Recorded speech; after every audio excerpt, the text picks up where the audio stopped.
নমস্কার বন্ধুরা, আমার চ্যানেলে সবাইকে স্বাগত। বন্ধুরা, গত কয়েকদিন হয়ে গেল পেহেলগামে হিন্দুদের উপর বেছে বেছে হিন্দু নাগরিকদের উপর অত্যাচার বা তাদেরকে হত্যা করার পরে বেশ কিছুদিন কেটে গেছে এবং সারা দেশ অপেক্ষা করছে যে কবে এর যোগ্য প্রতিশোধ নেওয়া হবে। আমরা সবাই সেই দিকেই তাকিয়ে আছি এবং ভারত সরকারও পরিষ্কার জানিয়েছে যে এই সন্ত্রাসবাদী হামলার সাথে জড়িত পাকিস্তানকে একদমই রেয়াত করা হবে না, তাদেরকে যোগ্য জবাব দেওয়া হবে। কিন্তু আমরা দেখছি যে বেশ কিছুদিন পেরিয়ে গেল, সেভাবে কোনো অ্যাকশন আমরা দেখতে পাচ্ছি না। মানে আপামর সাধারণ জনগণের মনে এরকমই একটা প্রশ্ন। আজকে আমার সঙ্গে বেশ কয়েকজনের কথা হচ্ছিল, তারাও সে একই কথা বলছে যে কবে আর কি করবে, কিছুই তো হচ্ছে না, পাকিস্তান তো বেহাল রয়েছে। আজকে এটা নিয়ে আলোচনা করব যে ভারত কি সত্যি কিছু করছে না, না কিছু করার ইয়েতে আসে, বা কী পরিস্থিতি।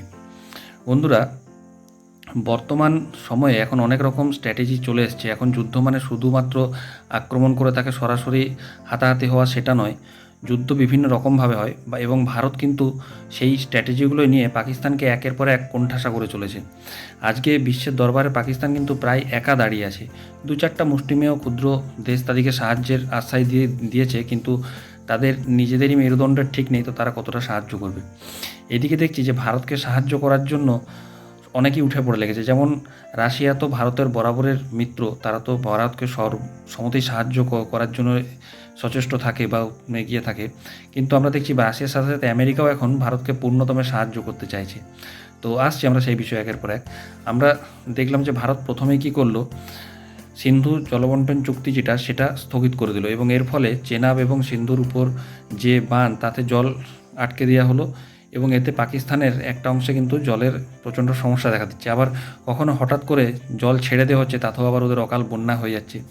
এদিক দিয়ে পাকিস্তানের উপর একটা কিন্তু অ্যাটাক বা যুদ্ধ শুরু হয়েছে এবং এতে ভারত অনেকাংশেই সফল। আরেকটা দেখছি আমরা যে ডিজিটাল স্ট্রাইক করা হচ্ছে। পাকিস্তানের বিভিন্ন যে সমস্ত ইউটিউব চ্যানেলগুলো আছে যারা ভারতে ভালো রকম ব্যবসা করে খেত, সেই চ্যানেলগুলোকে বন্ধ করা হয়েছে। ভারতের উপর পাকিস্তানের যে বায়ু এয়ার স্পেস সেটাও বন্ধ করা হয়েছে। তার ফলে পাকিস্তান থেকে ভারত হয়ে বিভিন্ন দেশে যাওয়া যে সমস্ত প্লেনগুলি সেগুলো অনেকটাই ঘুরে যেতে হচ্ছে, তার ফলে তাদের খরচ বা জ্বালানি অনেকটাই বেড়ে গেছে। এটাও এক রকমের স্ট্র্যাটেজি। দ্বিতীয় সবচেয়ে বড় কথা হলো, ভারত কিন্তু পাকিস্তানকে যেভাবে ভয় দেখিয়ে রেখেছে তাতে একভাবে পাকিস্তানকে জল, স্থল এবং আকাশ তিন দিক দিয়ে ঘিরে রাখার মতন অবস্থা। এবং তার সাথে সাথে ডিপ্লোম্যাটিক স্তরে এখন পাকিস্তানের মধ্যে একটা চরম গৃহযুদ্ধের মতন অবস্থা চলছে। একদিকে পাকিস্তান তালিবানদের সাথে সীমান্ত সমস্যায় সম্মুখীন হয়েছে। তালিবানরা সুযোগ পেলে পাকিস্তান থেকে মানে সীমান্তে অত্যাচার করছে বা বদলা নিচ্ছে। এর সাথে আমরা দেখছি যে বালুচিস্তান কিন্তু এই সুযোগে বিদ্রোহী হয়ে উঠেছে এবং পাকিস্তানের একটা অংশ ধরেই নিয়েছে যে বালুচিস্তান পাকিস্তান থেকে আলাদা হওয়ার পথে। আবার পিওকোতেও মাঝে মাঝে একই রকম অবস্থা দেখা যাচ্ছে। ভারত কিন্তু এই সবগুলোই খুব স্মার্টলিভাবে হ্যান্ডেল করছে। মানে সব মিলিয়ে পাকিস্তানে যে একটা চরম যুদ্ধ শুরু হয়ে গেছে এবং পাকিস্তান যে সেটা মর্মে মর্মে টের পেয়েছে, তার ফলে কখনো কখনো পাকিস্তানের উচ্চ পর্যায়ের মন্ত্রী বা আধিকারিকরা ঘুমের ঘরে বলে উঠছে যে ভারত 36 ঘন্টার মধ্যে অ্যাটাক করে দেবে বা এই হবে ওই হবে করে। তারা কিন্তু আবার কেউ কেউ মাঝে মাঝে ভারতকে ভয় দেখানোর জন্য উল্টা বলছে আমাদের এতগুলো পরমাণু বোমা আছে, সেগুলো ভারতের দিকে তাক করা আছে, ভারতকে আমরা জব্দ করে দেবো। কিন্তু সেটা মিথ্যা আস্ফালন ছাড়া আর কিছু নেই। এখন আমরা যেটা দেখছি, রাশিয়া ভারতকে বলেছে যে ভারতকে পূর্ণ সমর্থন বা পূর্ণ সাহায্য করবে ভারত যখনই কিছু চাইবে। এবং এটা বলার পরে আমেরিকাও কিন্তু নেমে পড়েছে, কারণ আমেরিকা জানে যে আমেরিকার সাথে চীনের একটা ট্রেড ওয়ার বা একটা চলছেই চরম ইয়েতে।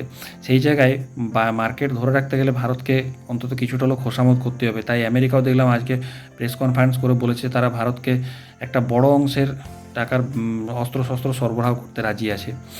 এটাও একদিক দিয়ে ভারতের নৈতিক জয় এবং সেই সাথে সাথে পাকিস্তান কিন্তু ক্রমশই কোণঠাসা হচ্ছে।